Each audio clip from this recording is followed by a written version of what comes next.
সামাজিক যোগাযোগ মাধ্যমে যার হাসিমাখা উপস্থিতি হাজারো তরুণকে আনন্দ দিত, সেই পরিচিত মুখ কারিনা কায়সার আজ আর নেই।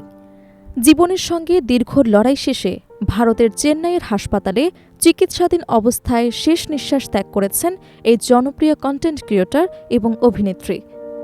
তার মৃত্যুতে শোক নেমে এসেছে ভক্ত, সহকর্মী এবং বিনোদন অঙ্গনে। একসময় প্রাণবন্ত কন্টেন্ট আর অভিনয়ের মাধ্যমে যিনি মানুষের মুখে হাসি ফোটাতেন, আজ তাকে স্মরণ করছে গভীর বেদনা আর অশ্রুভেজা ভালোবাসায়।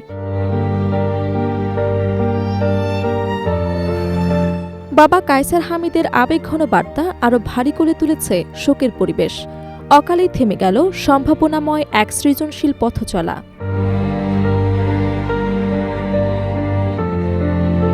কন্টেন্ট ক্রিয়েটর এবং অভিনেত্রী কারিনা কায়সারের মৃত্যুর খবর শনিবার সকালে সামাজিক যোগাযোগ মাধ্যমে ছড়িয়ে পড়তেই শোকের ছায়া নেমে এসেছে তার ভক্ত এবং শুভাকাঙ্ক্ষীদের মাঝে।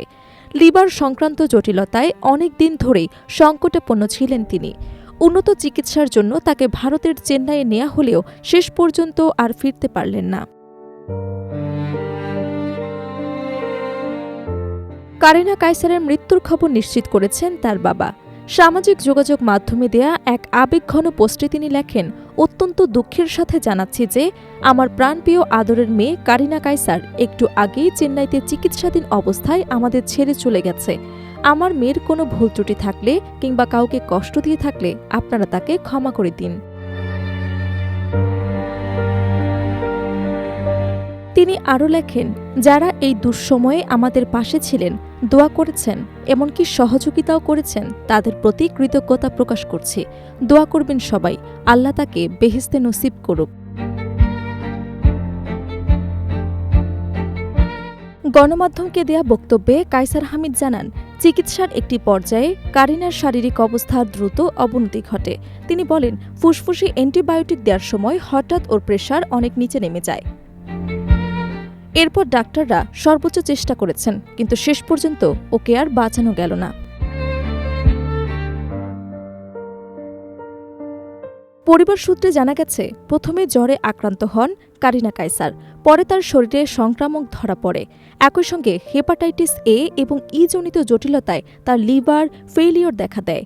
অবস্থার অবনতি হলে রাজধানীর একটি বেসরকারি হাসপাতালে তাকে আইসিইউতে নেওয়া হয়, পরে লাইফ সাপোর্টে রাখা হয়। চিকিৎসকদের পরামর্শে গত সোমবার রাতে এয়ার অ্যাম্বুলেন্সে তাকে ভারতের চেন্নাইতে নেওয়া হয়। সেখানে ভেলোরের খ্রিস্টান মেডিকেল কলেজ বা সিএমসি হাসপাতালে তার চিকিৎসা চলছিল। চিকিৎসকেরা প্রথমে ফুসফুসের সংক্রমণ নিয়ন্ত্রণে আনার চেষ্টা করেন, পরে লিভার ট্রান্সপ্ল্যান্টের প্রস্তুতিও চলছিল বলে জানা গেছে। তবে শারীরিক অবস্থার অবনতি হওয়ায় শেষ পর্যন্ত সব চেষ্টা ব্যর্থ হয়।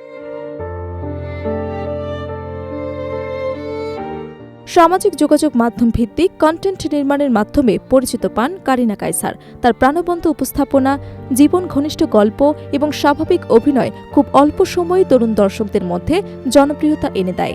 ধীরে ধীরে ওটিটি প্ল্যাটফর্ম বা নাটকের জগতেও নিজের অবস্থান তৈরি করেন তিনি। অভিনয়ের পাশাপাশি চিত্রনাট্যকার হিসেবেও কাজ করেছেন কারিনা। তার উল্লেখযোগ্য কাজের মধ্যে রয়েছে ইন্টার্নশিপ ও 36x24x36।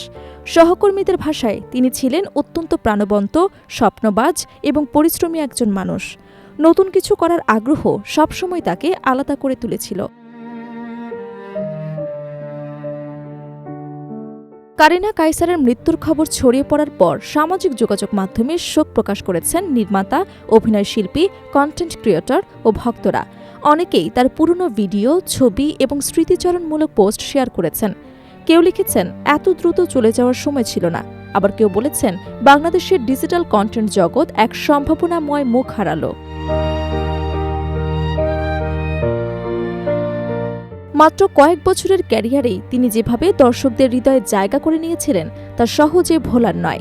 পর্দার হাসি খুশি সেই মানুষটির বিদায়ে আজ ভারী হয়ে উঠছে বিনোদন অঙ্গন। তার অসমাপ্ত স্বপ্ন, অপ্রকাশিত গল্প আর অকাল বিদায় যেন নতুন করে মনে করিয়ে দিচ্ছে জীবন কতটা অনিশ্চিত আর সময় কত দ্রুত চলে যায়।